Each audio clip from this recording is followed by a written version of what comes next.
Finally, we went to Addis. Before we went to Addis, the women of Kenya, Orange Women, hosted a prayer meeting for me at Bomas of Kenya. They prayed for me, for the God of Kenya to give me victory. And I told them, look, I'm going to Addis, and you shouldn't be worried. You shouldn't be worried at all. Because I was actually picking this from a story I got from a friend of mine. You should never worry at all. If you are sick, don't be worried. There are only two things that can happen to you. You can recover or you can die. If you recover, there's nothing to worry about. But if you die, there's also nothing to worry about. Because if you die as a Christian or as a Muslim,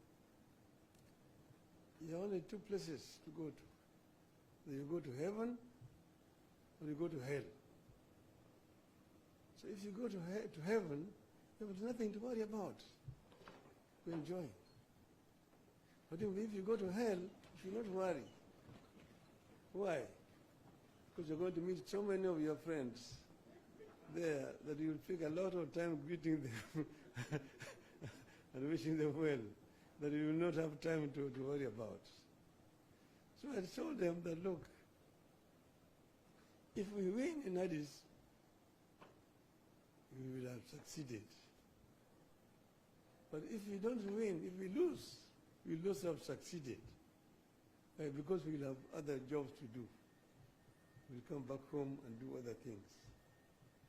So we have succeeded, because we will now come back home to join you people here, back home. So I am very grateful to be back home. I want to thank again my brother, younger brother, President William Ruto, who stood by me. He never asked me to run. I announced myself that I was going to run for this position of chair of African Union Commission. And he only came after I made the announcement to say that he was supporting my candidature. And he did support my candidature not just by words, but by deeds. He put up the machinery to help the campaign for me. I've seen billions being said, quoted, somebody's talking about 13 billion shillings spent on the Raila campaign. I don't know in which world those guys live on, whether they know what a billion means. A billion shillings to do what? The money that was spent was the money that was necessary just to hire transport to travel around. And we were not living luxuriously. We were eating whatever was given to us wherever we went to. And many other African countries were very generous. They provided us accommodation and so on. So, but the government gave what was required. The Ministry of Foreign Affairs was available 24/7. And the other government departments to make appointment for me to be able to meet the leadership across the continent. So I want to thank my brother very profusely for this support. And I also want to thank the other leaders across the continent, those who voted for us. They are those who stood with us to the last moment. and voted. And if we had wanted, we would have completely stopped the elections, because you require 2/3 to be elected.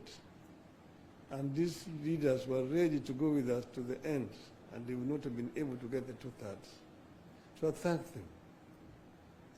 And I also thank those who voted against us, because in doing so they were exercising their democratic right. That's how democracy works. So we are not bitter at all. I congratulated my competitors, the candidate from Madagascar, the candidate from Djibouti, who eventually won, and wish him well, indeed. So we are available to help the continent of Africa, but more importantly, we are also available for Kenya. I'm back home here. I'm going to meet with my friends, my supporters, and I'm going to consult widely what's going on forward. And in due course, we're going to announce our way forward. So we'll give a way forward very, very shortly. Today, we just came to meet. I asked for this meeting to come and thank the President and his team for the support they've given me, and also to thank the Kenyans who have supported me throughout all this period of campaign. And I just want to say, watch this space. I will be talking again. Thank you very much. Thank you, my brother.